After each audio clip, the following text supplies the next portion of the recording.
Au Mali, on constate jour après jour les exactions commises par les fondamentalistes islamistes.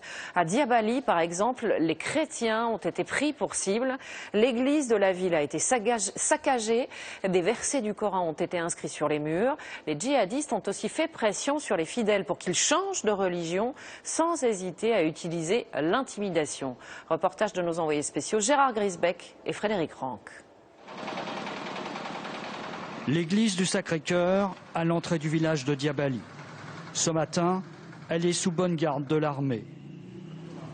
Ici, les chrétiens ne sont que quelques centaines, 1 à 2% de la population. Mais nous dit-on, les relations avec les musulmans n'ont jamais posé de problème, jusqu'à l'arrivée des islamistes la semaine dernière. Victorien représente la communauté catholique.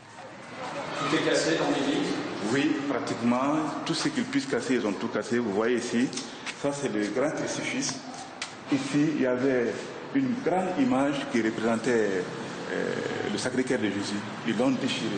Voilà, ça c'est l'image de la Vierge Marie. Ça, ce sont les croix pour les stations du chemin de croix. Ils ont tout enlevé et ils ont tout défait. Hier, c'est nous qui avons essayé de les refaire. Ils ont tout démoli. Vous voyez ici, ça c'est une partie du crucifix, oui, qui était sur la grande croix là. Voilà. Donc ils ont tout cassé. Le tabernacle était fermé, donc pour pouvoir l'ouvrir, ils étaient obligés de tirer dessus. Et voilà la trace de la balle dans le mur.